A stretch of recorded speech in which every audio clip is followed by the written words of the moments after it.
This lesson is on translating inequalities.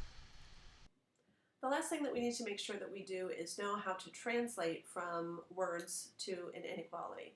So here we have three that we're going to look at.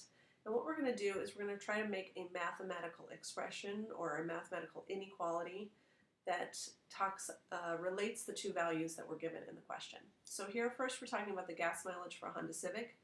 And they're saying it's at least 30 miles per gallon. So a lot of people really struggle with, does that mean less than, greater than or equal to, less than or equal to? So really, before you worry about any of the mathematical stuff, if it says at least 30 miles per gallon, does that mean it could be exactly 30? Yes, so it could equal 30. Now, at least, does that mean it's greater than 30 or less than 30? So at least 30 means it could be more than that, so it could be also greater than 30. So these are the two that I'm dealing with. So over here, when I'm dealing with the gas mileage, M is at least 30. I'm going to say M is greater than or equal to 30. And I don't have to worry about labeling when I'm writing these inequalities. So M is greater than or equal to 30. Looking at the second one, the balance of my bank account, B, is more than $20. So could it be equal to 20, exactly 20?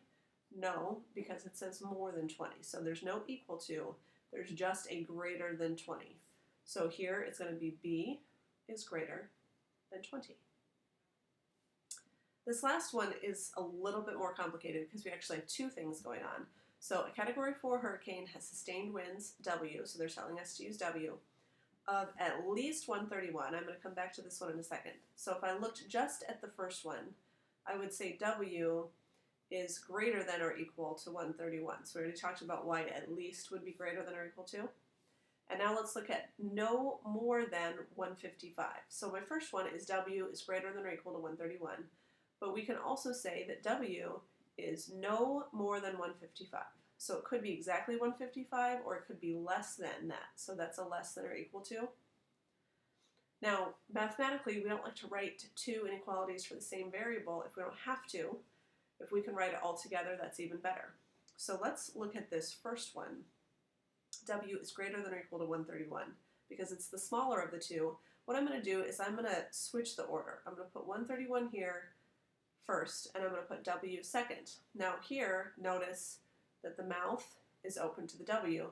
So when I rewrite it, the mouth still has to be open to the W.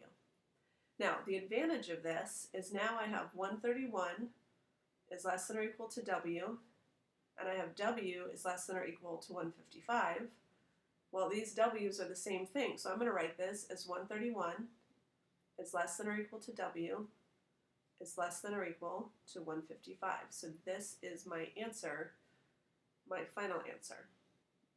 For these last questions, try them on your own first, then press play and see if you got them all right.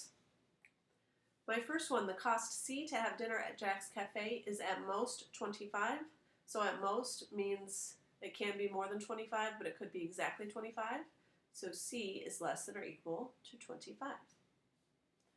For my second, we have a summer drought. The total rainfall was not more than 4.5, which means it could have been 4.5, or it could have been less than 4.5, but it couldn't have been more than that. So R is less than or equal to 4.5. Last one, to play in a certain division of a tennis tournament, a player's age A must be at least 18, sorry, there's a word missing, at least 18 years, but no more than 25 years. So again, this is one like on our last screen that I know the age has to be between 18 and 25. So I could write them as two separate ones first and put them together, but this is how it's going to look if we know it's capped between two different values.